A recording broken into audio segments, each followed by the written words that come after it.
Қалайсыңдар?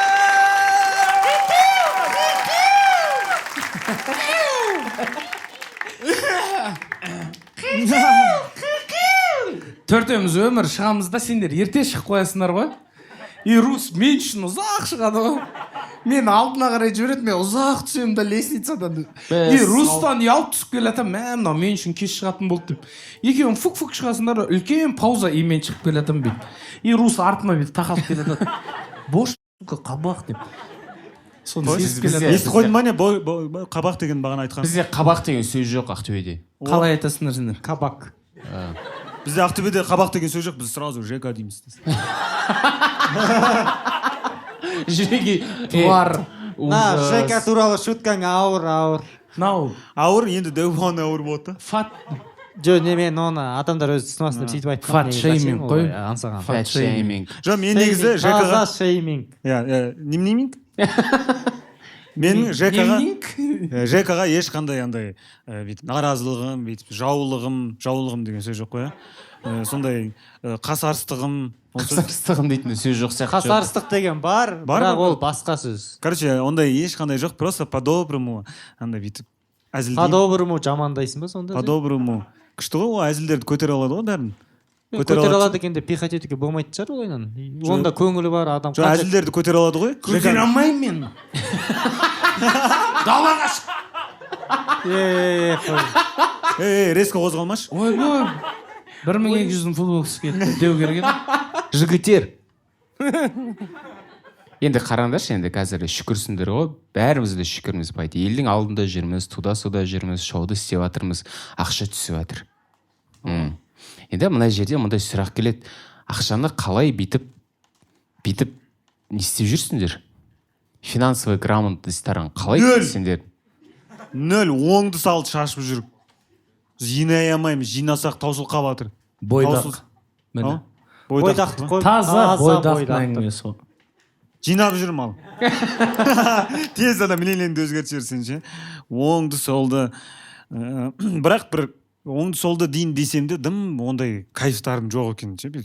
Ішіп кету, қуып кету, бүйту, анаған ақша, киім көп алам дейтін сияқты ондай жоқ. Просто арасы жоқ болып кетеді ғой бүйтіп. Жоқ, жігіттер айтпаңдар бойдақ екен. Мен мысалы үйленгеніме 7 жыл болды скоро. Мен енді соңғы 1,5 ай ақшаны жинап бастап отырмын. Оны 7 жыл бар екен ғой да. Мен де бастағаным қазір негізі. Онда мен әлі ерте екен ғой маған, иә? Мені мамам жұмыс істеу керек, еңбектену керек деп үйретті да. Бірақ ақшамен не істеу керек екенін үйретпеді. Ақша ол жақсы, оны табу керек деген ой салды. Бірақ сосын мен қатты эмоциональный адам мендай. Барып бір нәрсені аласағым келеді деген сияқты. Жақсы екен. О жағынан маған келесің. Мен үнемі бір соғысқа дайындалып жүрем. Андай жұмыс істеймін ғой, ақша тауып отыр ғой. Ақша тауып отыр, бірақ ұстамауға тырысамын, короче. Қоямын былайынан. Вдруг ертең бүкіл жұмысымнан айырылып, далада жәшікте ұйықтайтын уровеньға жеткен кезде, міне тыққан ақшамды бүйтіп алып шығып, ары қарай кішкене өмір сүретіндегі деп, тиіспей жиналып солай тұрады. Вот екеуміз антониміз ғой. Мен әр қашан бәрі мықты болады деп қадайсың ғой ақшаны жайын-жаққа түсіндің ба? Сол үшін Құдай маған түспеген ақшаны жаратсап па, минуста жатасың ба? Жоқ, андай ақшан жоқта, ақшан жетпейтін заттарға ұмтыласың да. Ұмтылған ол бір ғой, бірақ көтінді айырып жан-жақтан жинап алу ше соны өзіңнің қалауыңа жоқ деп айта алмау деген нәрсе бар менде жалпы. Сол енді кетіп жатыр. Өткен мен негізі ата-анамнан қарап үйренесің ғой финансовый грамотностьті. Енді біз андай бай семьядан емеспіз, бірақ мама үйдің берекесін келтіре алатын ше. Кезінде кәдімгідей $1000-2000 табатын уақыт басталды, где-то 10-11 класста. И кәдімгідей кайф, үйде ақша пайда болды, продукты, бәр, тема. Құрма жесіңдер. Нет, таксимен барып қайт үйге деп береді, оның бәрін мықты болады. Бірақ 11 класста тура мені универге түсетін кезде не істейді екен деп ойладым мамалар. Пландары қандай екен деп ше. Мама, мен планым қандай деген жоқсың ба? жоқ мен просто бүйтіп қарап отырдым да, қандай чем вот не істейміз, жалғыз бала қазір ары қарай болашағын қалай соғамыз деген сияқты ой болды да. Ол кезде папам түрмеден енді шықты как раз, и папа тұрды да бүйтіп үйге қарап тұрды, так, балам 11 оқып жатыр, ремонт жасаймыз деді ғой. Сөйтіп барды да мамаға, сен кредит алып бар деді.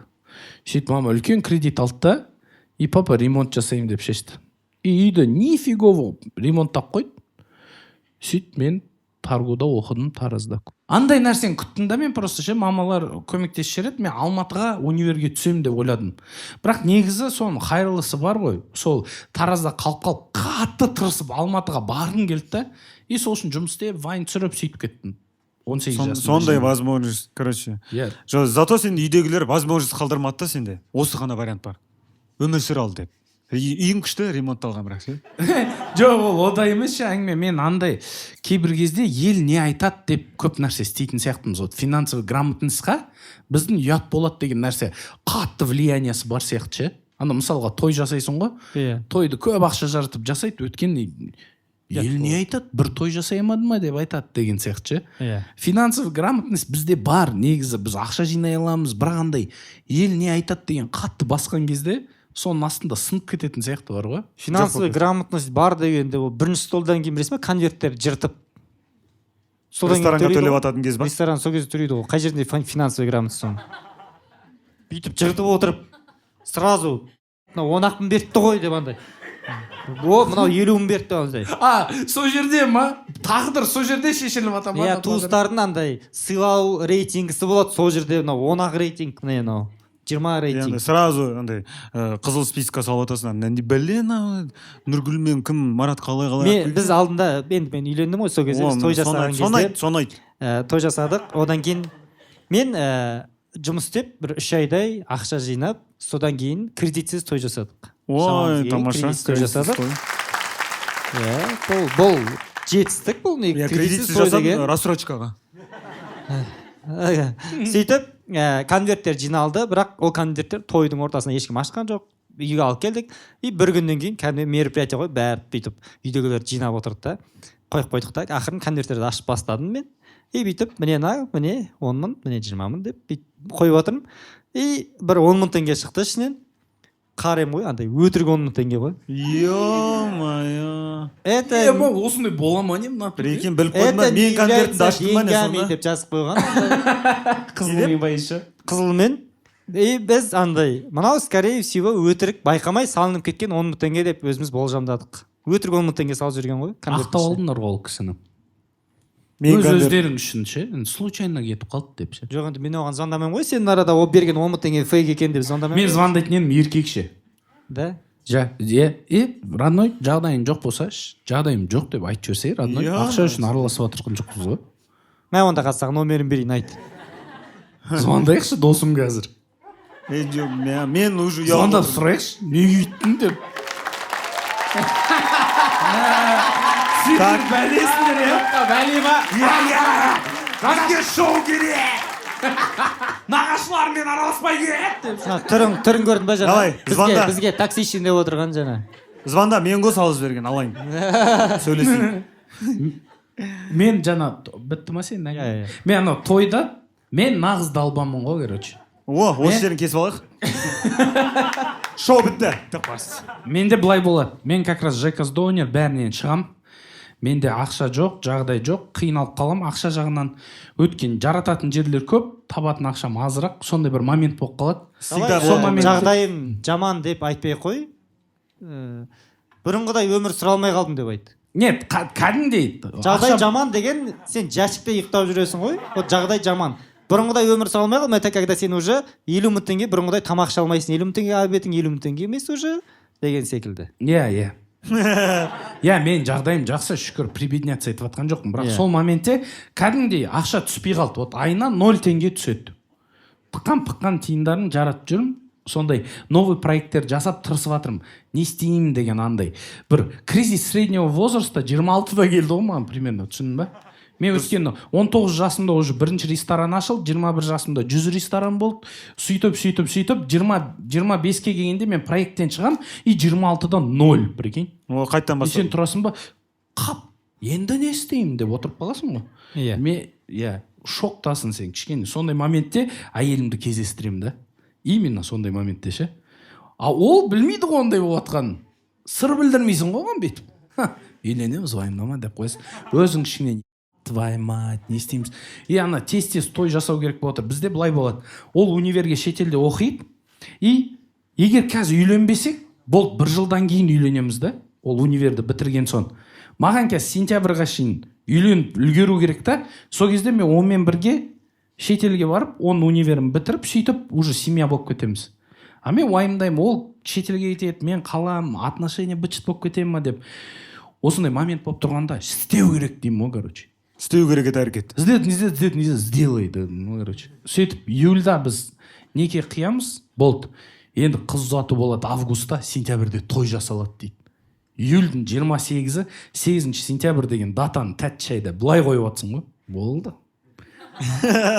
Смело тойды бүйтеміз, андай мындай болды, мамалармен қалмалды істейміз деп. Қалтаңда 700 теңге. Қалтамда 0 болып тұр ғой. Сол моментте түсіндің ба? Сұрамайсың ба 700 теңге беретін ғой?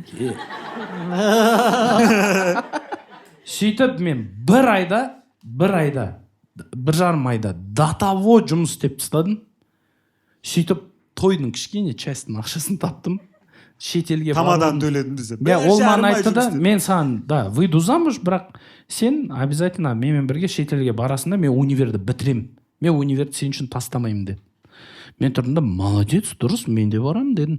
Өзім ішімнен қалай екен деп ше, Кипрға барып, ұшып сол жақта тұрдық та 1 жыл. Сөйтіп тойдың алды, суета, ақша іздеп жүрсін. Мен кредитқа жасамадым тойды. Тоже. Маған шапалақтамайсыңдар мені. Жоқ, саған кредитқа жасамадың деген жарасады да, андай. Сен ЖК фатбелейсің да. Вот неге солай? Фатбели емес. Менікім андай. Фатбели. Бір 21 рестораны болған адамды аямайсың да. 100. Халық аямайды да, 21 ресторан. Аямай қойсын, маған аяныш керек емес. Бірақ бұнда мықты, молодец деп қойсаңдар болды. Молодец, ЖК, красавчик. Негізі Мен де мысалы кредитке істеген жоғым тойымды. Жоқ, енді. Мен кредитке істемедім. Мен плотны қарызға баттым. Мен адамдардан қарыз қалдым. Міне, сол да сенде қарызға сондай ақша беретін адамдар бар да сенде. Вот бір осындай адамдардан бар етін бәріне кіріп шықтым да полный қарызға кірдім, мал құсап. Вот сол жерде мен андай бір адамның сөзінен ұшып кеттім ғой, бет отырында. Мен, наверное, тойды былай жасаймын, кішкентай қып жасаймын. Ол топта ЖК. Сен ЖК емессің ба, деді ма? Әне. Иә, дедім мен. Жанып кеттім резко, тұрды да. Осы өмірде 1 рет өмір сүресің деген, осы фраза малский фраза ғой. Осы фразаға ілінбеңдерші, мен іліндім. Осы өмірде 1 рет өмір сүресің. И чо енді? Деп айтатын едім қазір. Бірақ ол кезде тұрдым да, иә дедім. Очевидный нәрсе ғой андай. Қара, бәрібір өлеміз ғой деген нәрсе. Жоқ, қара, өте очевидный нәрсе ғой. Осы өмірде 1 рет өмір сүресің деген өте сенің қолың бар ғой деген секілді. Иә, бірақ ол мынандай эмоцияға айтады ғой. Осы өмірде 1 рет өмір сүреміз, сонда сен той жасай алмай өтесің, міне бұл өмірде деп. По почкам, иә? Иә, и ол андай мен уважать ететін кәдімгідей бала да негізі ше. Мен өйсіп жегіз жібереді. Сөйтіп қарызға процентпен ақша бердің. Қалай шулат тастау керек қой деймін ғой. Дұрыс қой, брат. Семья құру деген бізде қазір көп адам семья құрмайды, ұзақ жүреді. Сен блогерсің. Семья құрыңдар деген посылмен той жасасай дейді маған. Ол тойды көрсетсе деймін. Мен сондай настрой ұстаймын да, мен жақсы посыл жасаймын. Елге осындай семья құрыңдар, бірге болыңдар, заключайте браки деген әңгіме жеткізгім келді. Сөйтіп тұрамын да плотный қарызға кіріп той жасаймын ғой. Қанша миллион? Көп, оны айтпай қойын. Кедейлер түсінбейсіңдер сендер. Деп айтып тұр ғой, завуалировать. Ақталмады ол той, былай айтайын. Бірақ мен ол тоймен дым жеткізбедім. Тек қана бет ашарда Бейбіт Алибековтің ақша саулатқан ғана түсіп қалған ғой. ешкім дым ілмеген. Мен 1 минуттық видео салдым, 2 миллион просмотр жинады. Мен семья, это главное, любовь, пожалуйста, дарите друг другу любовь, это свадьба для вас, для того, чтобы вы помните, чтобы любовь это главное деген текст айтам. Осы видео шығады, бүкіл новости, повости барлық жерде. Блогерлар есіріп кетті ғой. Осы мақтану ғой бұлардың ойларын бәрі деп ше, сондай әңгіме болып кетті. Жайында қалды, еще ана қарыздардың бәрін жаптым ше. Сондай бір қиыншылыққа түстім да мен ше. 1 жыл сол қарызды жаптым ғой, 1 жыл. айта салшы Жека, қанша? Айтпаймын. Айтуға болмайды. Жоқ, былай сұрай салайық. 12 мыңнан көп па? Бір квартираның, бір бай жақсы қарыздар көтісі. 2 комнатный квартираның ақшасы Алматыда. Ой, ба. Сол моментте. Вообще жараттым ғой бәріне. Мен секілді 5 миллион теңгеге анандай ресторан болады қандай? Кіресің, іші сап-сара алтын секілді бір Барокко ма? бір сондай бір анау свет чуть-чуть смуглый болып жанатын ресторандары болады ғой. Сондай жерде 5 миллионға сіздің. Қойшы, сондай ресторанда болды ма не? Мен ресторанға көңіл бөлмеппін, сендерге таза ниетіммен бардым. Мен ресторан ішіндегі бүкіл заттарды алып тастадым да, полный экран ілдіртіп, андай космостың атмосферасын жасадым. Мен аспанға новый лампочкалар қойдым, который аспаннан түсетін бейді. Біздің бет ашар, лампочкамен көтерді ғой, бетін адам ашқан жоқ былай. Түсін ба? Мен қайықпен шықтым ғой, брат, Молданазарға. Мен до конца кеттім ғой, брат. Сенің тойыңнан Қайрат Нұртастың концерті онша емес болыпты ғой. Брат, конкретно сондай қып істедік қой. Сен бүйтіп төменнен шықпады ма былайнан? Жоқ, қайықпен шықтық түтін ішіне Молданазар көлінне. Брат, полный стенаның бәрі экран болды. Стенаның бәрін экран қып тастадық. Столдардың цветін, стульчиктарын ауыстырдық. Полный, брат. Ресторан салмадың да одан да? Ресторан салдық қой басына. Мен өкінбеймін оны істегеніме. Бірақ сол бір қиыншылыққа түсіп, кәдімгі финансовый грамотный болып кеттім. Сол әңгіме сода да. Жалпы мен біреудің, маған адамдар келеді айтады, сен тойынан кейін осындай той жасағың келді, біреу жұмыс істеп кеткен, біреу үйленуге деген желаниясы ашылған. Мен просто бүйтіп қарадым да, мамамның үлкен баласы болған. Ол қайтыс болып кетті, оның тойын көре алмай қалды. Әкем қайтыс болды, мама екеуміз ғана қалдық. Андай бізде өте көп сондай қиын мероприятиялар болды да. Әкемді жерледік, ағамды жерледік. Андай бір универді деп бітірген жоқпын, былай мықты қылып, түсін ба сондай. И маманың бір андай тойын жасап берейінші дедім да. События жетпейді. Иә, и ұмытылмас бір той жасайыншы, осы мамам риза болып қалсын деп. Сондай қылып істедім да енді. Ол екінші жағы. Дәл осылай. Мен де мамама үйдегі той болмаған ғой, той жасап берейінші дедім да. 5 миллионды қидым да. Анау сары алтын смуглый болып жанып тұрғанға маманы итерем ғой бүйтіп міне. Мама бұлай керек емес еді ғой мама. Бізде былай болды ғой еще. Мына жартысы полный медийный адамдар, блогерлар, бір нәрсе. И мына жағы полный менің туысқандарым ғой. Араздан, ауылдан туысқандарым бәрі келген ғой. Туыстарың бәрі саршынақ секілді бой отырды ма? Бірақ той туысқандардікі болды, кәдімгідей отырып дизельтетіп андай концерт көргендей болды да ше. И мен соған жәнім кірді, андай екі мирді араластырып сол жерде тусоваться етті бәрі. И андай өте мықты той болды ше түбінде. Бірақ енді мен Кипрға ұшам, и әйеліме осының бәрін айтам ғой, короче, осылай істедім. Ол тұрды да, за кого я вышла деді ғой, короче. Мен әйелімнен тығып істеп аттым да соның бәрін. Шешем, бірден кеғіп шешем деп, сондай бір безответственный зат істедім. Содан кейін екеуміз отырдық, план құрдық, бүкіл қарыздар жауып, қазір енді тәуір болып келатыр да. Содан кейін новый проекттер басталып отыр. Сондай бір қиыншылықтан сондай бір пайда көрдім, короче, деген әңгіме ғой. Тамаша. Бір сабақ алдым. Далбан болудың плюстары бар деген. Сен много андай көп ақша потерял, чтобы понять, что Орысша не болды? Орысша 4-ші классқа дейін оқыған ғой? Что деп, маған қарамай, мен жалғастырамаймын оны. Что деген мен, где, когда деп айтқым келіп тұр. Орысшан, что деп маған қарап тұр ғой? Что? Ничего? Жоқ, мен сен кішкене дамысын өссін деп өзімше Кәне айтып көр ал, давай. попробуй тогда неме деп продолжить. айтып едім жаңа саған. Ты потерял много денег для того, Иә, чтобы жоқ. обрести... Чтобы жоқ сен обрести- сен орысшаңды айтшы ананікі слишком понятно болып тұр. Ты потерял много денег, чтобы Что? обрести. Порядок. Порядок действий в моей жизни, которая я уму непостижима. Чтобы одни и те же грабили снова не наступить. Жақсы, соңғы жақ жақсы. Соңғы жағы наступить. Ойбай грабильдердің бәрін білемін ғой мен.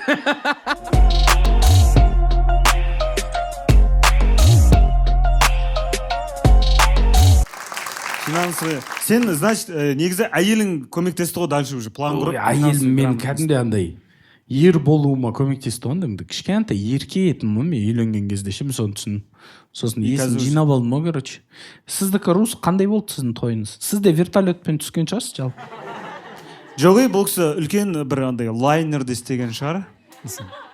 Лайнер деген не екен? Ой, нормально, Ақтөбеске жақсы той болды. Бірінші шал кемпір жинап алып күндіз 200 адам бас едік, кешке 400 адам бас едік, нормально.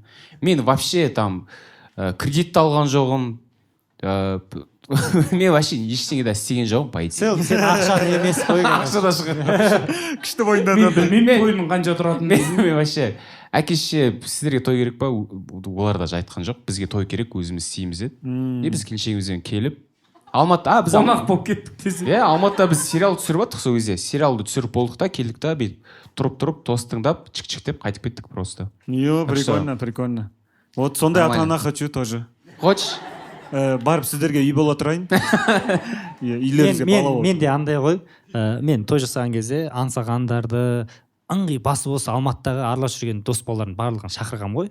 Неменеге? Семейге. Потому что мен басында ойладым Алматыдан ешкім шақырмай қоямын. Алматыда осы жерде бір өзіміздің дос балаларға жеке істей саламын деп. И өзім дос балаларымды Семейге шақырамын деп ойладым да. И миымда андай болды. Мен қазір дос балаларымды шақырам, а мен жасым 30-да. Чтоб сендер түсіну үшін менің жасым 30-да, менің Семейдегі құрдастарымның барлығы андай толбаған, андай іштері шығып, короче, балалары бар жандарында. Сол класстастарың ба? Жиздухаларды ойлады ғой. Балалары бар, уже андай лишний развит нетпейді, осылай отырады, короче. Примерно қазір тойды көтеретін біреу керек деп Алматыдағы бәрін кучковать етпейді жинап Семейге алдыртқам ғой. Действительно сол ойлағандай болды ғой. Бәрі класстастарым вообще көрінген жоқ, андай группаластар вообще бәрі бүйтіп бір столда просто бүйтіп балалармен бүйтіп отырды, болды короче. Біз барып андай өтірік 10 теңгеліктер салып кеттік конвертке. Тоғалып барып. Мыналар қатты қуды. Анс мынау әңгіменің бәрін тыңдап алып не істейсің? Той қалай жасайсың енді? О, рахмет. Көңіл бөлгеніңе рахмет. Қандай вывод жасадың? Менің ойымды сұрағаныңа рахмет. Жеңіс Омарұлы. Мен сені жақсы көремін.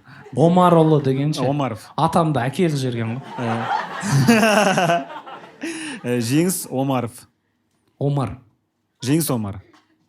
Мен тойымды жасаймын, қарызға алып, бал жейіп, сенің жолын қайталаймын. Мен өзіме басыма түспей білмеймін оны. Мен де сөйтіп қуып кетемін да, Кипрға кетіп. Мен енді той жасаймын енді. Ол бірақ уже тойды енді кредитке жасамаймын. Былай жасапқа тырысамын енді, ақша жететін шығар енді, оған дейін жинайтын шығармын, стопырлап. Бір іші алтынға ұқсайтын ресторан білем. Мен бір ресторан білем, бірақ экран қою керек ол жаққа. Рус білмейді ресторан, бірақ үйдегілерінен сұраса болады десең. Сонда жер алады. Мен бірақ кредитке қатты слабымын енді, оны жағын айтып қойын. Кредитке Не деген от души шындық. кредитке емес, рассрочка деген нәрсеге. Ол артында рассрочка бүйтіп екінші бетін ашқан кредит деп тұрады ғой, сол ғой. Просто бөліп төлейтін андай 0024 деп тұрады ғой, тегін сияқты. 00 дегенді ғана қарап ше. Не деген тегін мынау. 0012, 006, 003-ге бәрін қолданамын. Не бар соның бәрін. Просто бүйтіп. Білмеймін, сондай азартым бар рассрочкаға ше, как будто тегін. Азарт бар ма или моменте ақшам жоқ па?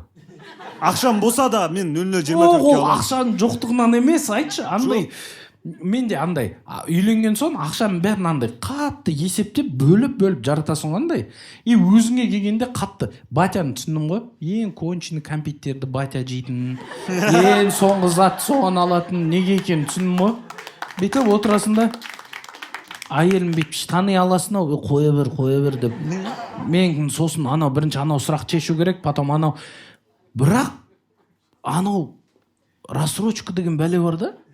Вот соны өзіңді бүйтіп қыспаққа алып жүрген заттарды рассрочкамен алысылайын ба деп ойлайсың. Өзіңе обидно да, ана қымбат наушникті ала салған бір моментте қойшы дейсің да. Сол ғой. Бірақ ана рассрочка как будто бір тегін сияқты. Ана бөліп жібересің 24 ай дейді, айына 7 теңге. Ойбай, дымда емес қой деп.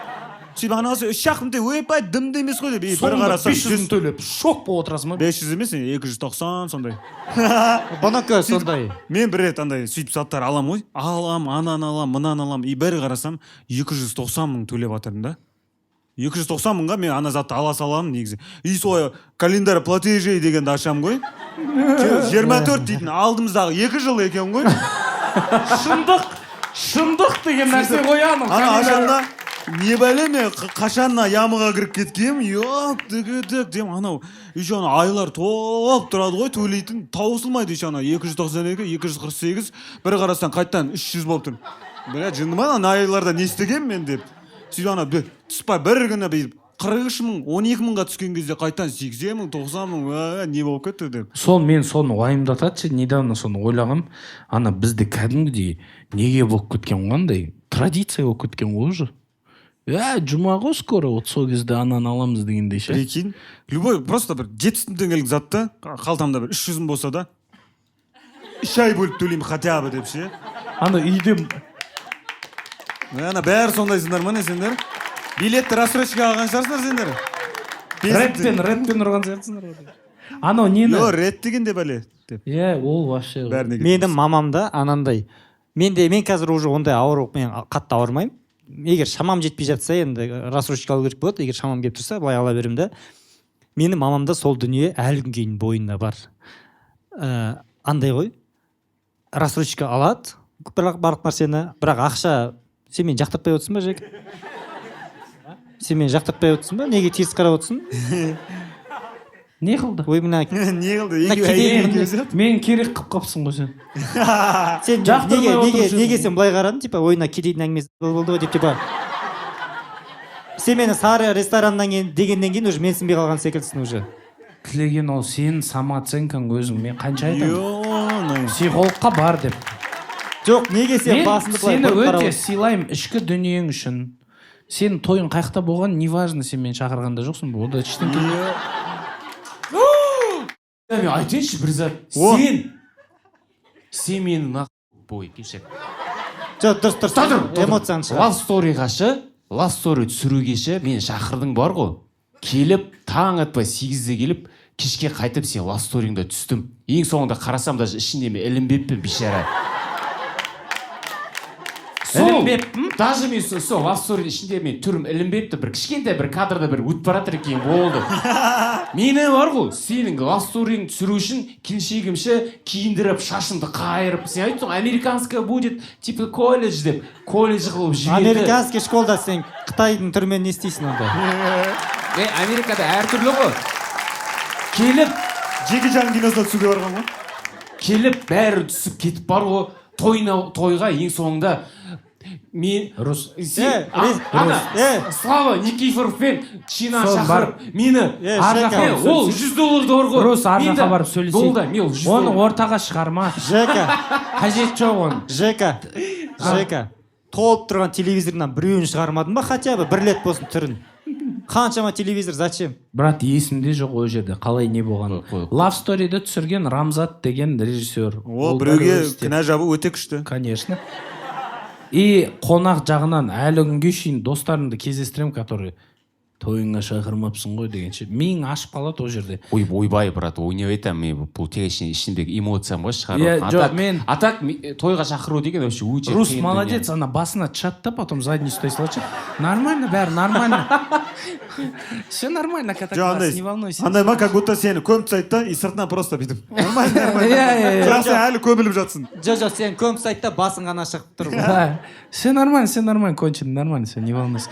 Деп ше сөйтеді. Ну, ана мен просто мынандай болды да, мен тойға андай организаторлар жалдадым, список қонақтар бәрін, сол списокті кішкене шіріткен, сөйтіп келген кезде столдардың спискісі болады ғой. Кейбіреулер жазғанда, кейбіреулер жазбаған ғой, түсіндің ба? И мен тойда бүйтіп қайықпен шығуға дайындалып жатсам, Молданазаров қайықтың ішіне отырып алғанда да кәдімгідей қайықта тұрмыз ғой, репетировать етіп, Молданазар бүйтіп тұр гитарамен ойнап, и маған звондайды, бір адам звондайды, екінші адам звондайды. Не бізді списокқа жазбағансың, туда-сюда деп ойлашы, өйстіп. Даң звондайды. И бір адаммен сөйлесем, кешірші, екіншісімен, үшіншісі уже кәдімгідей. Мен мына жақта әйеліммен келіп тұрмын, позор қылдың сен мен, деп ше. Мен тойым ғой, қуасың ба сен деймін ғой. Біреусімен ұрсам, екіншісімен ұрсам, и сол жерде кейбіреулер бүйтіп кіріп кетіп қалған ғой сол үшін. Біреудің тойы бола ма, үйтіп тырыспаңдар. Ол өте қиын нәрсе, миың ашып жатыр. И мен мынандай момент болды, прикинь, мен ахаласып атамын. И Молданазардың қасында әншілер болады. Оларды и так арзанға мен үшін алып келді там сондай. И олар бір нәрсе, ребята, вы здесь почему выйдете, деймін мен. Білмеймін олардың кім екенін, түсіндің ба? Суетада жүрмін, организаторлар білет, мен білмеймін. И шығындашы, деймін. И Молданазар тұрады да, бұлар менің әншілерім еді, деп ше. Добрый кісі қол еще. Ғалеке кешіріңші, әлі күнге шейін ұяламын содан. Легенда адам ғой, шандай. Деп қалдым. Мен әншілеріме мақұл шыға берейін, мен де онда деді. Бөлмеден шығып бара жатыр. Я чуть на колени несем. Ғалеке кешіріңші, мен білмей алдым. Бәрін ренжіп жатсыңдар ма? Осындай состояниеда тұрмын ғой. И кипиш, ахаласып жатырмын, организатормен. И что-то әйеліме де бір нәрсе ұнамай қалды, короче. Әйеліммен андай тырысып жатырық, бір нәрсе. И напряг болып жатыр. Осының бәрі еще 2 комнаталы хатаның ақшасына істеліп алып. И андай организаторлар тупить етіп жатыр. Деген осындай болып жатыр. И бір кезде, прикиньте, осындай кипиш болып жатады. И мен дауыстап біреуге ұрсып жатырмын. И андай бір моментте укулелен дауыс шығады ғой. Тұрың. Мойныңда сенің күмістен алқа деп оң жағыма қарап қалсам, Молданазар бөлменің ортасында тұрып алып, укулелемен өлең айта бастайды, прикинь. Просто рандомно. И бүкіл гримеркада бәрі тынышталып қалады өйстіп. И 2 минут Молданазардың өлең тыңдаймыз ғой бәріміз. Сосын болғаннан кейін қайтадан ұрысып кетесің. Жоқ, мен бүйтіп. Вот сен Молданазардың айтып жатсың. И мен өйстіп отырамыз. Клянусь, такая ситуация. И мен әйеліме қарап тұрмын, әйелім маған қарап тұр, короче. Пауза осындай. Өлең болып жатыр. 1000 есе жақсырақ айтып жатыр. Атмосфера құтылатсыңдар. Жігіттер, біз шығып кетейік, жақтыртпай жатыр. Ғалеке қалыңыз, Ғалеке. Естіп, Ғалеке, прикиньте, өлең айтады, қазған ұрсып аттық та, бәрі паузаға тұрады, әйелмен екеуміз бір-бірімізге қараймыз да, бүйтіп, ыржиып, құшақтасып, мен сені жақсы көремін, мен сені жақсы. Ғалеке, рахмет дейміз. Прикиньте, осындай Легенда ғой. Кино момент ғой. Просто Ғалымжан Молданазар, легенда. Вы легенда. Я на всю жизнь себя вот виноватым чувствую перед вами. Ойлаңдаршы, просто бүйтіп қалып, нереально ғой. Ұрсып атыр, бәрі ұрсып атыр. Ғалымжанға бүйтіп қарап тұрады да. Тұрың дейді.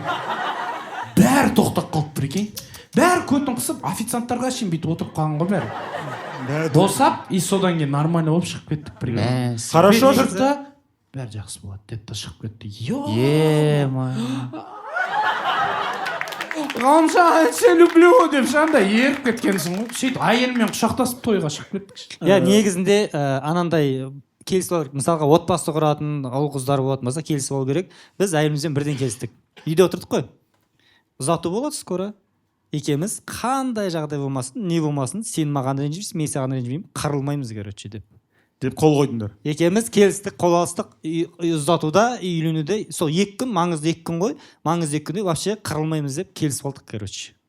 Сөйтіп 2 тойдан да қырылған жоқпыз. Қыз жақта мен даже ұзатуға кешігіп келдім кішкене. Бірақ ол қырылған жоқпыз бәрібір. Одан кейін үйлену тойында уже айттым, сап-сары ресторан, смуглый андай ситуацияны жібере салайық. Уже деп қандай жағдай болмасын жыртылып мәз болып ана ресторан хозяиндарын аңғармас деп отырып. Жоқ, күшті ғой. Еще мен апайым андай ғой, мені қатты звезда деп ойлайды ол. Менің мамамның сестренкасының қызы мені андай просто паркта бір жүріп қалды да семейде.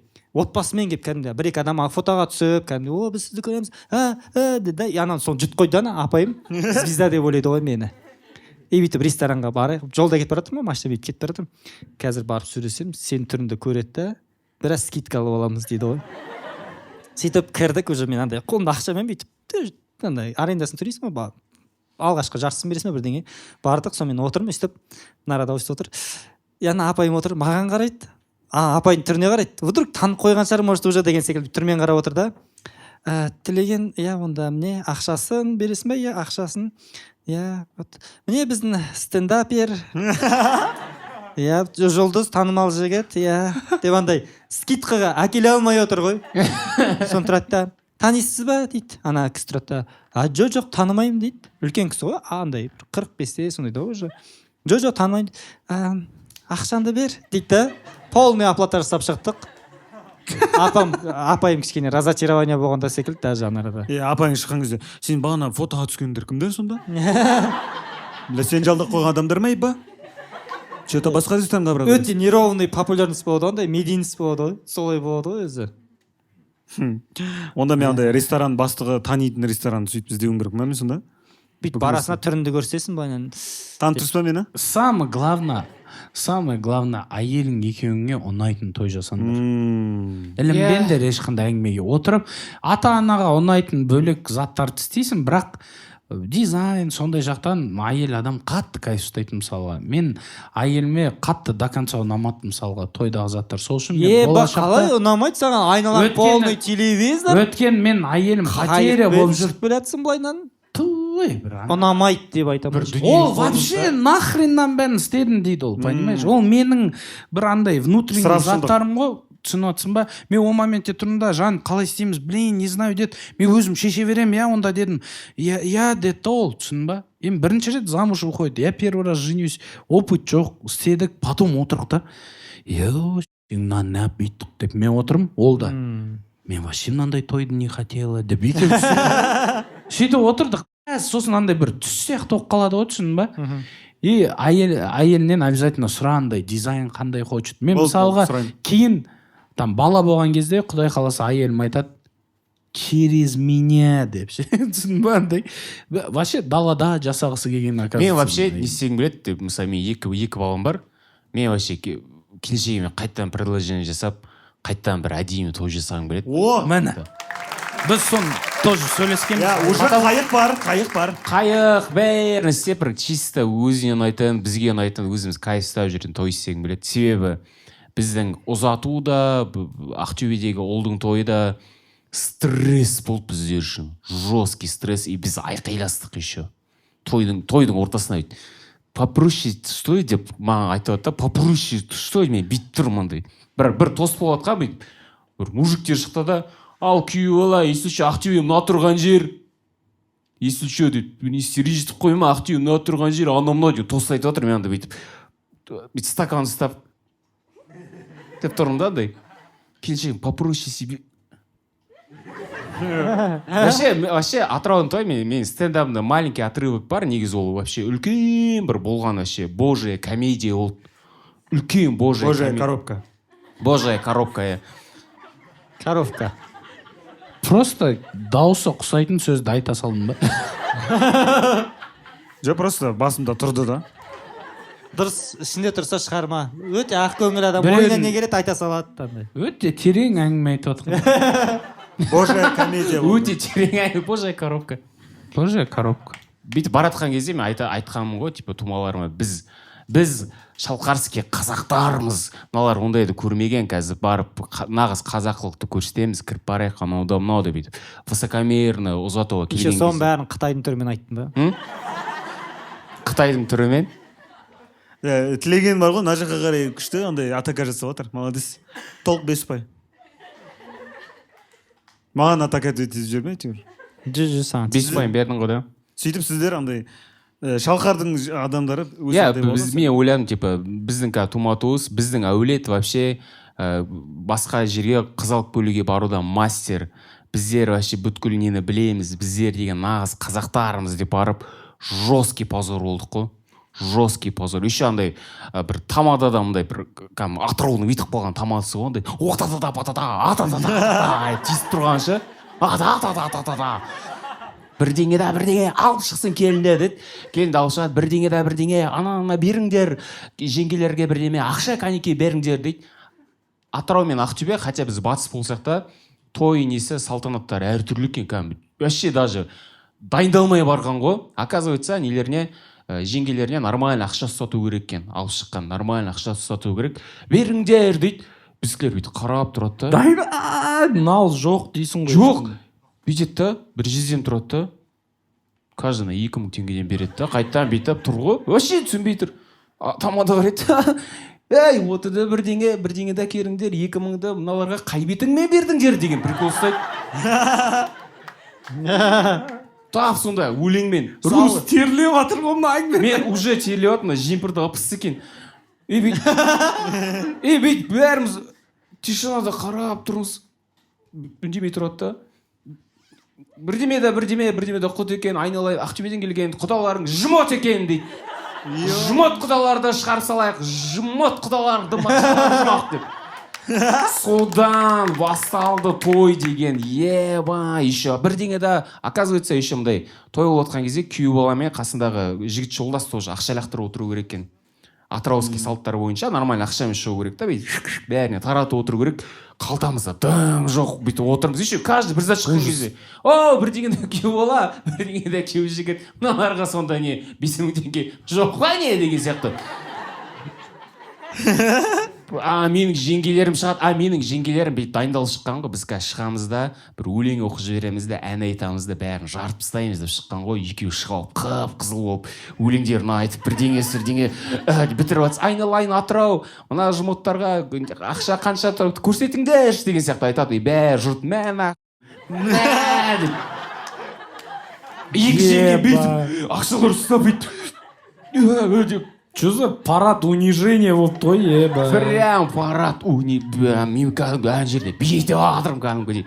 Ардеңе да бірдеңе айтады еще, бірдеңе да Атырау, мұнда тұрған ақшаны аналарға беріңдер, чтоб хотя бы аналар хотя бы витсесінші деген сияқты прикол ұстайды. Кім жүргізген? Мен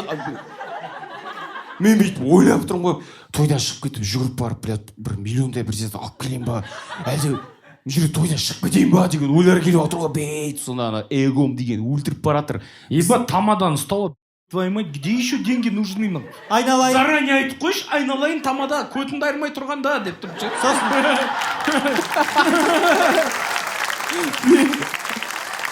Сосын ертең бүйтеді ғой, айналайын қонақтар, мына құдалар көтімді айрам деп жатыр деп ондай. Ол жұмот екен, еще и найжат етіп жатыр деп па. Еще мындай прикол болады, өте қатты прикол в том, что жігіт жолдас іздеу керек болды да. Менің Ақтөбеде Дархан деген братаным бар да, жақсы араласамыз екеуміз. Араласамыз, еще доспыз, еще ағам, соны айтамын да, жігіт жолдас боласың, если что деймін, ол давай дейді. Сосын мамам звондайды, Руслан аяқта бір Әлібек деген ағаш ағам бар, Оралда тұрады. Өте қатты андай мәдениетті адам. Сөйлеген кезде сөйлеп жатқанын түсінбейсің. Чуть-чуть бір заты бар, короче. Сөйлейді. Әлібекке звондап, тойға шақырып жіберші дейді да. Әлібекке айтшы, если что, жігіт жолдас боласың ба деп айта салшы, ол по-любому откажется деді. Мен тойдың алдында Әлібекке звондаймын. Өте біртүрлі принциппен айтады да, ол қазір қатты депрессияда жүр дейді. Сен Әлібектен қатты депрессияда жүр, жігіт жолдасы боласың ба деп сұрашы содан дейді да. Ол по-любому откажется, зато көңілі көрсетесің дейді. Салам, Әлібек деймін. Руслан, здравствуйте, как дела? Бір зат айтасың. Әлібек приглашает на свадьбу. Айтпақшы, жігіт жолдасы боласың ба деймін. Понимаешь, Руслан, табызылай сөйлейді. Понимаешь, Руслан, бір зат айтып отырсың. Все, брат, бәрін түсіндім, конечно, давай, все, рахмет деймін, телефонды қойып тастаймын, оказывается, ол маған, да, конечно, барам деп айтқан екен. И сөйтіп, ол кәдімгідей киініп алып, Атырауға жігіт жолдас болып келеді. Қытайда оқыған, Германия, слишком башковитый, бірақ дұрыс сөйлей алмайды да. Сол Әлібек, по идее, мені тойда сақтап қойған сол Әлібек, по идее. Потому что тамада ана тиісіп отқан мен бүйтіп қатайып отырмын ғой. Әлібектен дым өтпейді андай. Шығарып отыр, бірдеңе да жігіт жолдас, бірдеңе да ақша да, бірдеңесі. PayPal, какой-то любой счет я отправлю дейді осында ше. Қалтасында ақшасы жоқ болса да. Я все сделал, я отправил PayPal. Еще андай түсінбейтін заттар айтады. PayPal, какой-то счет, если я отправлю. и сөйтіп мынау құдалар PayPal деп тамада жоқ, сосын ладно енді сөйтеді да ең соңында тост айтар кезде менің тәтем бар, бас құдағи болып келген ғой, якобы сол не істерін білмей Әлібекке келеді да, Әлібек, қытайша тост айтшы, мына халықты таң қалдыршы деп құлағына сыбырлап кетіп қалған ғой. Оны сен білмейсің. Оны сен білмейсің. Мен білмей, жоқ, біліп тұрмын, қытайша тост айт. Мен тәтем андай слишком самовлюбленный адам. Оны бәрі жақсы көру керек андай. Ол бірінші тойда осындай позор болып отыр, не істерін білмей жатыр бүйтіп. Әлібек, қытайша тост айт дейді. Әлібек тұрады да, Руслан Саида, поздравляю вас с свадьбой, и шың шау фото, таңдау шо, шау шаңсо фаша, шайшау фай деп айтып береді, короче. Тамада тұрады да, тамада бүйтіп қолды алады да. Өлеңмен айтып жатыр, но бірақ смыслын айтайын. Бірдеңе, анда-санда орысша сөйлегендерің сенеймін дейді. Бірақ Атыраудың жерінде, ата жауың тілінде, Қытайдың да сөйлегендерің, айтқандарың екен дейді ғой Әлібек. Я хочу найти твоего тамаду, брат. Әлібек сонда да, простите, хотите на немецком, хотите на английском, деп. Сөйтіп, мен Тамадан конченый, тамадан қайраған сияқты біреу. Тамада не болса да, бірақ еще бүйтіп далаға шығып кетіп жатсам, бірақ жеңгелер келіп, Руслан Есельевич, ренжімей, біздің тамада өзі сондай, анада бірдеңе не істеп жатыр, бірақ сол тойдың бәрі бітті, бірақ соның барлығына мықты сабақ алдым ғой, по идее. Я даже рад, что так случилось, по идее. Жоқ, күшті, потому что я молодец тамада. Мына мен да, баратқан делегацияда бәріміздің эгомыз мына жерде болды сол кезде. Тәтем да сондай, бәріміз андай. Любой тойға барып бүйтіп ақша шаш жіберіп, деп, деп андай. Бүйтіп қайтып жүрген адамдар ғой, вечно. Бірінші рет сондай болды, сонда тәтем 2 депрессияда жатты ғой. Бас құдашы ішіп кетті ғой татауы 2 жеті. Ну это действительно депрессия. И сол енді ар жақтан уже енді қызын тойы бітті, енді Ақтөбе келдік, енді сол құдалар сол жақтан келген кезде вокзалда бас құда бүйтіп пойыз келмей тұрып бүйтіп рельстің жанында бүйтіп тұрды, темекі күтіп ше. И күтіп алған кезде олардан да уже кринж болды шамалы. Уже от чувства вины құдалар шақырып, құдалар деп алтындарды үстіне іліп деп құдалар, успокойтесь, бізге ондай керек емес деп. Короче, сондай сол айтып тұрған, мен енді осыдан кейін андай күшті той жасағың келеді, короче, келіншегіме. Жаңа тамадан шақырайық. Жоқ. Мына жека Давай тамадан шақырайық, отырғызайық и бәріміз прожарка жасайық сол тамада. Жоқ, мына айтып отыр ғой, келіншегіме күшті той жасағым келеді деп. Менің ойымша, наоборот, сол күні келіншегінде той болған секілді. Сен өз-өзіңе той жасағың келіп отыр, нормальный. Анандай. Тойда ешкім унижать етпейтін. Біздің Руслантай молодец. Халық сүйсініп көретін стендап деп мақтап, андай деп бүйтіп отыратын бір өзіне той жасағысы келіп жүр да бұл. Бірдеңеде. Жоқ, мен андай жастарымызге күшті той жасағың бет, андай американский далада чисто типа жастар болып, 1-2 үлкендер шақырып ша. Онда битсе, андай love story түсіріңдер да, жеканы кешке дейін түсіріп. 1 секунд қана.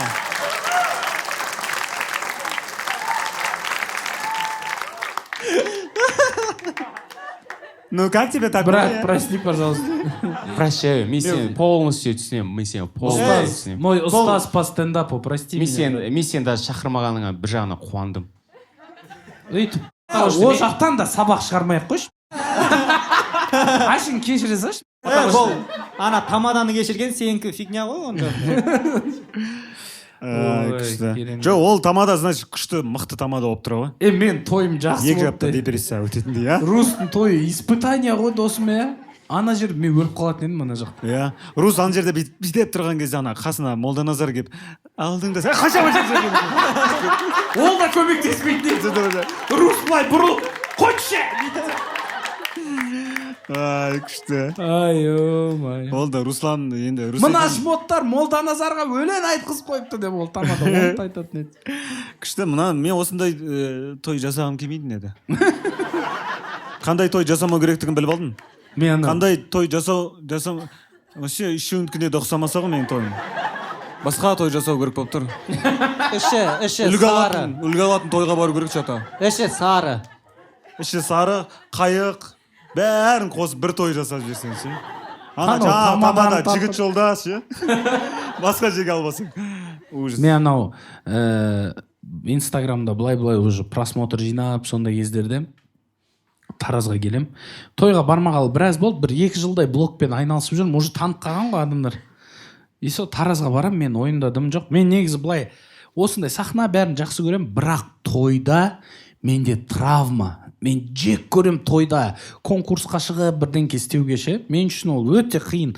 Тост айту мен үшін ол кәдімгідей тозақтың оты ғой, андай вайб. Любой тойда көресің ба бүйтіп. Любой тойдың видеосын қарасаңдар, обязательно бір тост айтатын адамдар шығып тұрады ғой. Мынандай жерде или мынандай жерде обязательно біреу бүйтіп. Миында ана миллион рет не айтатын қайталап тұратын адамдар болады ғой, бүйтіп қара қаласың ғой тойда. И оған тост бермей ма? Олар оған ренжімейді, ана барады, ой, наконец-то пронесло деп андай. Вот мен негізі сондай адам тойда. Өткені где-то 6 класстан 11 классқа дейін тойда КВН ойнап сөйтетінбіз да біз ше. И ол жерде енді до того ужасно, сен шығасың, әзілдетіп атасың, мен соңында легенд шығарып билейтін, тектоник билейтін, и адамдар бүйтіп қарап отырады. Біреу салат жеп отырады. Алар не алып келген, твою мать деп ше, андай сондай вайппен қарап атады да, жек көрем тойдың сондай несін. Сөйтіп Таразға келем бір тойға. Блогер болып уже сондай неде әлі тойға барып көрмеген ғой, бірінші тойым ғой. И андай болады ғой, мен тойға кірем, и андай уже былай тәтелер, туысқандар былай қарсы алып жатыр ғой. Жеңсе бүгінгі тойды алып шық енді деп ше. Еба кірем, көкем келеді. На бүгін ана конкурстарға шығып, давай сөздерін сөйлеп, давай өлең айтасың ба, билейсің ба, не істейсің сен, давай біздің тойды давай көтер жер енді сенен. И кіргенше осындай әңгіме ғой, тойды уже менің жауапкершілігім ғой, ана той. И кірем, мақұл ол, туысқандардың бәрінен өтем. И тамада вообще былай күтіп алды, примерно мен кірем, келеді, мен конкурсқа шығарам, сен наяққа шығарам, андай-мындай. Мен отырам, и тост сайын бір прикол, бір әзіл, конкурс, барлық конкурсқа шығарды, өлең айтқызды. И анау тойда мен екінші тамада болдым. Содан кейін тойға бармайын ба деп шештім ғой, енді страшты болды. Одан кейін тойға қазір кірем ғой, тойға кірем. Егер блогерлар көп той болса, спокойно кіресің да, үндемей отырасың. А былай егерде бір жаққа барсаң и біліп тұрсам, мен андай блогер сынақтардың арасынан жалғыз өзім болатын болсам, мен кірем да тамадаға жақындаймын. Мен ешқандай конкурсқа шықпаймын. Мен жоқпын сен үшін, түсіндің ба? Қазір той иесі не десе де маған жақындама. Мен той жақсы көрем, бірақ біреудің тойына барған кайф. Кайф қой. Мен еще ең соңында тоқс айтқан ұнайды маған. Кетші. Маған тоқс айтқан ұнайды, себебі өзімді, мысалы, сен үйленген кезде 2-3 той болды ғой үйленген кезде. Ұзға той болды, үлкендердің тойы болды, потом тағы бір кешкі той болды. Сол кезде сен бәрін тосын тыңдайсың ғой, амал жоқ. Сол кезде тұрасың да, бізде адамдар неге одну и то же қайталай береді, бір аңсап тұрасың, біреу хотя бы чуть-чуть осындай выскочкалар надоел ғой. Не дейсің? Шығады да күшті бірдеңе айтады, анадан кейін сен малғын құсап айтып, аспандарың ашық болсын. Жоқ, дұрыс қой, бірақ бақыт денсаулық. Чико, дұрыс қой, адам деген микрофон алды ма, хотя бы бір бөлек бір зат айтсайшы, ал той шығауын, мына тойға жиналып қалыппыз дейді. Жиналып қалдық. Что за фигня? Мына тойға жиналып қалыппыз. Айналайын, енді адамдардың бәрі оратор емес қой. Оратор емес болса да бір хотя бы. Просто шығып шын ниетпен бір-екі ауыз сөзін айтады. Болды ғой.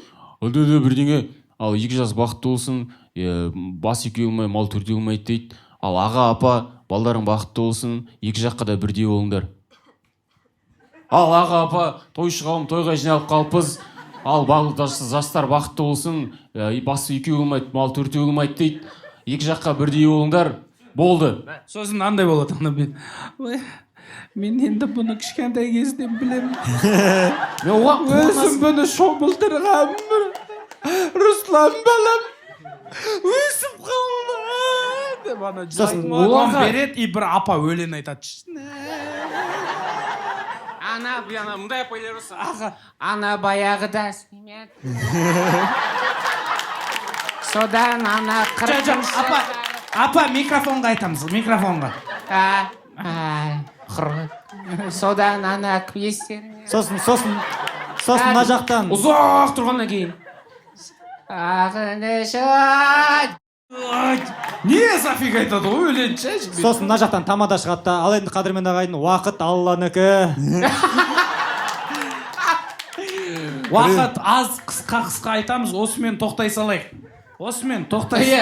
деп жоқ мен кімнің ана қырғауыл жақтан келген тумасы болам руым бір демесе кейбір адамдар шығып алып қаяқтан шыққанын руын тегін ол ру не қандай батырлармен ол батыста брат бізде вообще ондай жоқ біреу шығып бүйтіп ұзақ руын айтып ондай қойшы не жоқ потом оңтүстікте құдаларды қатты уайымдайды мысалға құдалар шығып бір жерде ақша беру керек қой андай көзін аңдып тұрады ғой тупняк ұстаса жүгіріп келіп біреу қалтасына ақша салып кетеді сразу тупняк болмасын деп ше мына берсін деп ше бізде сондай бізде наоборот құдалармен сәл не толып қалса паника бізде тойда 3-ақ тост болды оны екеуін құдаларға бердік қой считай сондай да бізде андай жоқ вообще бүйтіп құдалар бүйтіпті ғой дегенше біз ондай істесек болды ғой ебай инфаркт қой ар жақта жоқ сен енді қыз алуға келген құдаларға шамалы сынымен қарайсың ғой по идее қыз алуға келген типа қызымды алып жатсыңдар не істеген ал вот қыз жақтан келген құдаларды хай құдалар өкпе бауыр өкпе бауыр күшті ең қызық тосттар ең соңындағы ғой анау бықи шықилар шығады ғой балдыз қайнына іні қарындас бір бәле дейтін кезде бір үлкен бір кішкентай біреу мынандай андай бірәшкілер көп дейді соңына мүкіні дөті бақытты болыңыздар мүкіні келесіне барып мәкәна папай бақытты болыңыздар соңында бір кішкентай қызға ән айтқызады анан әсәй деп ол деген анау кішкентай қызға ол стресс кәдімгідей ол дайындалып келген фонограммамен аузын жыбырлатып өлең айтып жатады туысқандар айтыш ана жақта достарын алғымш деп ше шайнекпен ар жақта короче сөйтіп одан кейінгі ең соңғы тост достарынікі ресторан жарыс жоқ уже официанттар да қайтсаңдаршы деп тұрады ғой достары шығып уже андай қып қызыл болып шығады ғой жартысы ше ақ көйлекпен ғана шығады ну что ж поздравляем наших друзей это мы с Алматы приехали или сендер ондай достар жоқ па сендерде бізде мы этот деп бәрі жартылып алады ортасында сөйтіп анау подружкалар шығады ғой мы этот Айнурочку любим очень сильно жоқ ол қазақша бүйтеді ғой біз құттықтаймыз с вашего разрешения на русском продолжим деп анда чуть-чуть вот тұрады я хочу чтобы ваша любви небо бірдеңке вот кто-то желается с ними Жандос, ты знаешь, что у нашей индирки у нее особенная душа. Она как ребенок такой. Я ана жерде сен тұрса түріңді попроще сделай. Ой, прикол. Индира, Индира, я помню, как-то вот мы в классе сидели вместе, а сейчас ты такая большая. Үйренген соң бір көріспейді екеуі. Өліп жылайтын ба? Бір WhatsApp группада бар екеуі бір-бірін жақтырмайды дейді. Мен вот тойға барғанды особо ұнатпаймын да. Потому что тамақ көпті, қайсын жерінде білмей, тойып, аяғында асқазаның ауырып, быт-шыт болып қайтасың. Мен жақында отбасы құрғаннан кейін әйелімнің бір подружкасы тұрмысқа шықты. Мен оның тойына бару керек болдым. Әйелім барады, мен, соответственно, баруым керек. Ешкімді танымаймын, мүлдем нөл. Әйелімді ғана білем. Әйелімді ғана танымаймын, құтты болсын тойлар. Всегда әйелім мен жанымда жүретін ғой. Бірінші рет комфортынан шығып, әйелімнің средасына барымда жібермеймін ғой, табағам ғой әйелім. сөйтіп барып өзіңді өте небезопасно сезінесің ба? өте ыңғайсыз андай Как будто тойдасың, сен кімсің, неғып жүрсің деп айтады. иә обычно мен жанында жүреді да бір жерге отырады, отыра тұр деймін, бүйтіп туалетке бір жерге бара жатсам қайда кетіп барасың деп сұрайды ғой. Ол тұрып бара жатса қайда кетіп барасың деп мен сұрап, короче. сумкаң қолында ма? Сөйтіп отырмыз, и анандай үлкен экрандар бар екен да, бүйтіп трансляция онлайн онлайн трансляция болып тұратын. Сөйтіп кіріп бара жатқан кезде мені бір оператор таңып қойған ғой. Ассалаумағалейкум брат, бірдеңке осында той қойдым ба деді да, иә деп кірдім. И бүйтіп іздеп жүріп мені онлайн трансляцияда тауып алады ғой. Мүлдем бір 300 адам ба ана арада отыр, үлкен бір тойхана. Ешкімді танымаймын, мені ешкім танымайды. Ана оператор мені ала береді ғой крупныймен. Ол білмейді ғой мені ешкім танымайды ана жерде. Просто ала береді ғой. Жан-жағыңа қарайсың, жан-жағыңда өзің ба? Мен емес қой баян үйленіп жатқан. Анау Ақтауға бір тойға барғанбыз ғой. Әйелі андай Кавказдан шыққан, өзі қазақ балада. Яндай Әзербайжан кіші. Кавказ қазақ тойды бірінші рет көрген соң ғой. Кавказақ той. Даңдарада андай лезгинка сияқты өлеңдер тоқтамайды, короче. Кетеді, короче. Сосын қазақша өлеңдер болады, оны кетіп жатыр. Сондай. Ана тойға 9 бала болып барамыз. Бәріміз бір класстан шыққанбыз. Тараздың балдары. Тұрады, жігіттер, ішпендер, білдіртпендер, қумандар, короче. Мен үй снимать етіп қойдым, шай атындарын, сол жақта шайындарда, тойда нормально жүріндер. Келесі кадр, тойда. Ал, бүгінгі тойдың ең басты нелері. И бүкіл той бойы бейт шпионить етіп, бір оператор түсіреді, әркімнің қуып жүргендерін. И ең мықты алқаш деген сияқты бір не болады. И біздің бір достың нарезкісі ғой, пиалаймен әкетіп отыр. Немен, рюмкамен, ана рюмкам былайнан қойып бүйтіп шығатқан ше. И ана досым рус сияқты бүйтіп тұр ғой, түсін ба? Деп досын әке-шешесі шокта, анан 6 жасынан таниды, оны ойлашы. Анау мына жаққа қол қойып былай әкетіп отырсың ба? Еще жақындармен әкетіп отыр, көкелермен уже, түсін ба? Жоқ, ол да жынды екен, бүйтіп ішкен есі енді. Жоқ, лезгинка билеп атып ішкен ғой.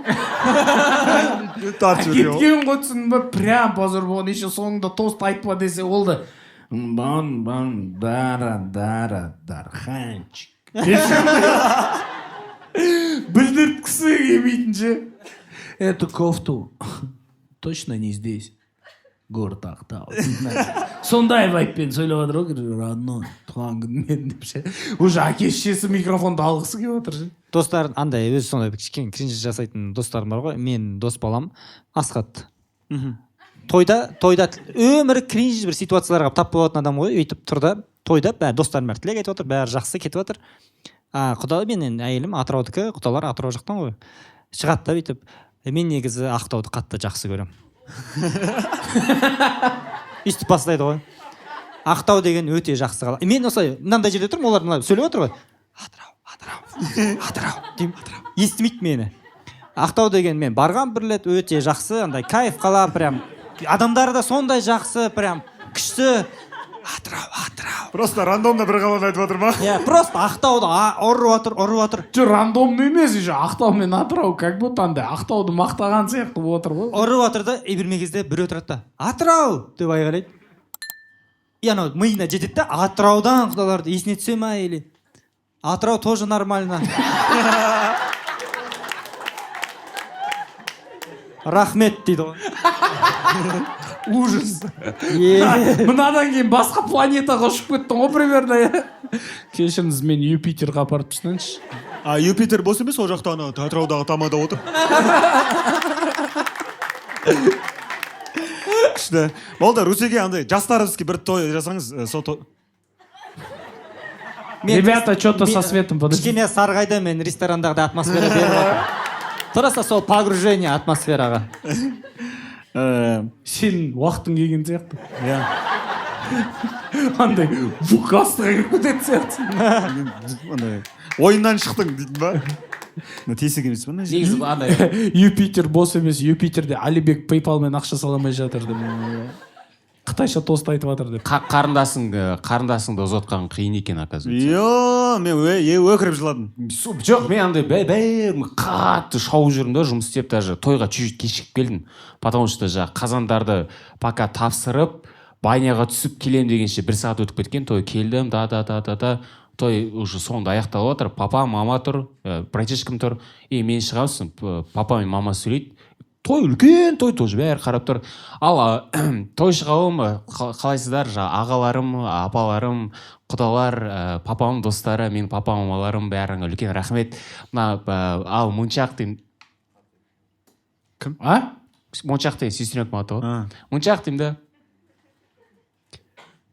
Деп, микрофонды папаға беремін да. Бетіп, төртеуміз-ақ тұрмыз ғой жерде. Бетіп, тік деп қашып кетемін ғой тойдан. Вообще өзім. Беріп қашып кетемін да, курилка көрем. Деймін да, дым болмаған. Қайтып келем да, қайтып тұрамыз. Сонда сен бар тілегің ал Моншақ болды ма? Ал Моншақ дедім да, барып, ешкім жоқ, ортада жалғыз төртеуміз тұрып, ортасынан микрофонды беріп кетіп, тойдан қашып кетемін ғой, қашып, жылап. Сен тұяқпен жүрсің ба? Бірген соңыз. Мен де жыладым, мен бірақ сіз шытқа шығып жылап кепсіз ғой, мен сол жерде жылап жібердім ғой. Микрофон жайлап су болып отты ғой. Жан дегенде жалғыз қарындасымды бүйтіп, жыламайм күшті ап деп, андай өзім андай жүріп атаным ғой бүйтіп, ха-ха деп жүрген. Микрофон бірген кезде кішкентай кезімде бүкіл қиындықты көрмек қалаға. Деп ана күйеу балам. Қазір қарасаң, негізі сол жерде эмоцияңды көрсетіп жылап жіберсең, мысалшы, даже ерлік қой, по идее. Ерлік. Мен өзімді ерлік деп санаймын. Бір жағынан ерлік, сен молодецсің, сен өзіңді көрсеттің да, а мен болсам өзінің қатып қалған түрмен барып, не в тему наоборот барып, жылап еңіреп қайтып келіп, дым болмаған деп тұрдым просто. Жылап еңіреп келіп, қайтып келіп, тағы жылап жіберсеңіз. Анда пайдасы тимей қалса. Рус сөйлеген всегда айратмен ше, жылап деген жылап деп айтады. Қатты, жылаудың қатты версиясы сияқты. Жылап. Үйтіп келіп, жылапсап, темекін тартып, келіп ит тұрып, жылағын кеп, қайтадан кетіп қап. Жоқ, ан жерде бит темек шек тұрып жылай берсе ше, ан жерде сақ. Бойша бақты бол. Микрофонмен кетіп қалса, туалетке өлі. Сестренкам ау. Кесе бәрі қарап тұрма бір түрлі ол. Микрофон и камеранды алып кеткен ба? Мен двоюродный сестренкам ғанам.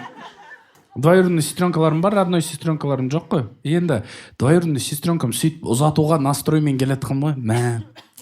Сестренкам өсіп кетіпті ғой деген осындай настроймен кірсем күйеу бала. Осылай, не болды десем, гүл алу керек маған дейді. Қанша 4-еу. Қолында онша емес букеттер тұр екен да. Мен тұрамын да, қазір деймін, түсінбедім.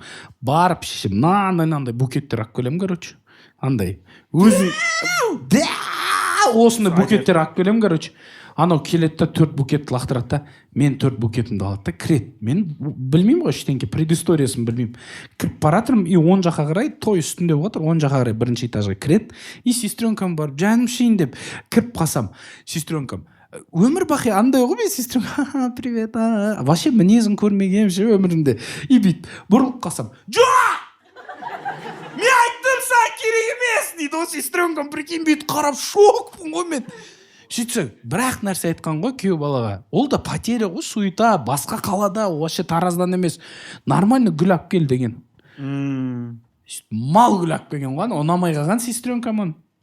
Ол тұрғанда оның гүлдерін отмена деген. Сөйтіп мен гүлдер алып келгем, оның қолына берем, ол сол гүлмен кеп тұр ғой. Анау гүлді алып, ананы ұрып, енді сынақ қой тойда, именно отношенияның сынағы тойда болады ғой, қырылудың ше. Адекватты отношение. Бізде әйелмен молданазар болмаса, бір кунг-фу болатын едік ше.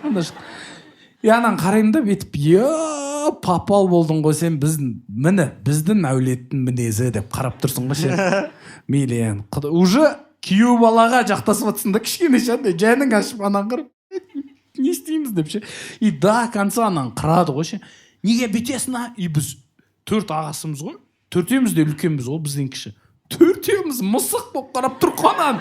И үлкен ағам бүйтіп қарап, болды енді кім қойсай деп андай әңгіме айтайын деп жатса, вообще қыстырмайды ғой. Анау үлкен аға ғой андай, оның алдында мен дірілдеп қаламын, короче. Ол әңгіме айтады, и оны да қыстырмайды ғой. И мен тұрамын да, воу, это реальная тема деп. Уже андай семшік алып, уже нифига себе деп бүйтіп қарап жатырмын ғой аналардың ұрысқанда. Ой, сөйтіп сондай қызық болған. Сен тойдан кейін конверт ашып санадың ба? Конечно. Тойда санадым, сол ақшаны тастап кеттік қой, қалған заттарды сонымен төледік. Жақсы екен. Болды, енді Русеке ана бір той жасайсыз ғой енді. Сол Русекеңнің бір тойын бар ғой сіздің. Сен тамада болатын шығарсың. Ойбай, мен тамада болған историям бар. Айтайын ба? Мен ана жаңа тойдың темасына тез айта салайыншы, бір минут. Бір, екі. Жандарым, сол тойға подарка алып келсеңдер, бір мощный подарок емес ау деген ой болса, ақшалай бере салыңдаршы. Мен, короче, ақшаны алып келеді, подарить етеді, и бірақ екі дәу пакет болады. Біреусі есентайский пакет андай. Ананың ішінде не киімдер деп, Луи Витон деп ойлап отырмын ғой, ананы түсіндің ба? И екінші пакет, тағы бір дәу пакет, Эрме деген пакет, короче. Хермес. Иә, Хермес. Ойбай, мыналар не берген деп.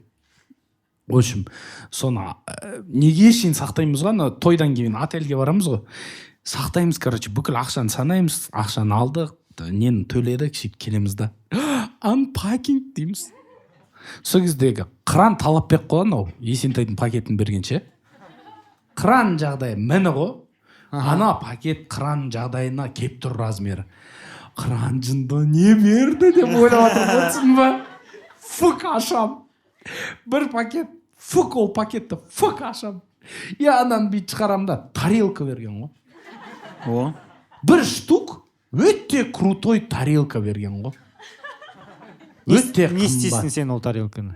Ана тарелканың бағасына мен әншілерді жабатын едім ғой, мысалы. Ана тарелкаға бүйтіп қарап тұрмын. Сол просто Сен андай тарелканы шағып әншілерге бөліп бермедің ба? мен шок болдым просто ана тарелка болғанда ше. Енді шүкір, рахмет, біз ол тарелканы қолдандық. Сосын білетін адам, мен қақпаймын просто оны. Әйелім сразу түсінді. Вау, бір нәрсе деп айтып аттым. Мен тарелка. Еркек, андай тупойсың ғой, оны білмейсің ғой, қалып кеткенсің. Сосын бірақ үйде қонақтар келген кезде, о, это такая тарелка да. Бәсеш деген соң. Сол кезде ақталды да мен үшін ол тарелка ше. Русекеңнің тойында мен тамада болмаймын. Өйткені мен тамада болғам ғой, короче. Бізде Талғат деген жігіт стендаптаға үйленеді. Сөйтіп біз тойды Ақболат жүргізіп жатыр. Далада кәдімгідей жүргізеді. И біз қуып кеттік тойда енді. Сәл қуып кеттік те. Бір қарасам тойды мен жүргізіп жатырмын ғой. Есімде жоқ мен. Просто ойынға шығарып жатырмын. Бейжарас деп қоямын да, екі билет бар. Деп Ақболат отыр уже. Мен той жүргізіп кеткен. Ағасына береміз, тілек береміз, кетті деп. Бәрі той жүргізіп жатыр. Бір моментте түсінемін ғой. Мен емес қой тамада деп. Сөйтіп да. Сөйтіп туалетке барып тамадан босаттым ба? Жоқ, сөйтім да.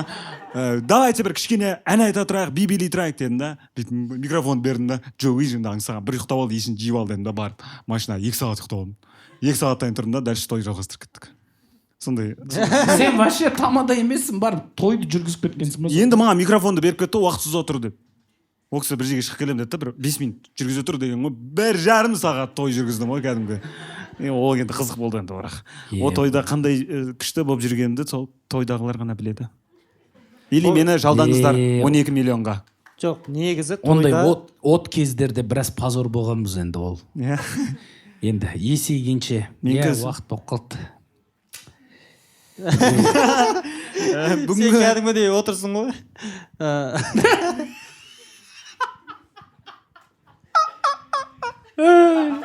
Әңгімен соны былай ғой. Ұзын сөздің қысқасы Ұзын сөздің қысқасы әңгімені бітіретін тілеген. Жоқ, ең басы жаңағы тойда айтып кеткен нәрселер ақшалай сыйлық, иә? Бір-біріңізден қырылмаймыз той күні деген бір-біріңе уәде, қол алысып аласыңдар, білмеймін, бір сондай нәрселер істеу керек секілді. Ерис больше не дерись. Одан кейін сен скоро тойын жасайсыз, тойына барамыз. Бір нормальный тамада аңсаған секілді біреуді алып. О, рахмет. Сен тойына бұйырса. Мен осы көремін әлі 5-6 тойларға барып, кішкене андай қалай той жасау керек дейтін. Өйткені менде финансовый грамотность дейтін нөл ғой. Грамотность. Финансовый грамотность? Иә, грамотность. Менде бір жақсы вариант бар. О, Ақшасы бар достарыңнан қарыз қалып той жасайсың. бірақ сосын өзі ақша жинамай ма? Өзі сен жинамайсың ба өзің ақша? Же достарым бар ғой. Жалықтарыңызға үлкен рахмет, құрметті достар. Сіздермен бірге болған Руслан Тай, Жека Фатбели, Аңсаған Садырхан. Және Тілеген Еркінбеков. Рахмет. Hey, do you want to take a shower and sit on my face tonight? Сен қатынға не жет? Қазақтардың ұрпақтарын құртайық. Давай, жігіттер! Картоп жарған екен ғой, Жылама!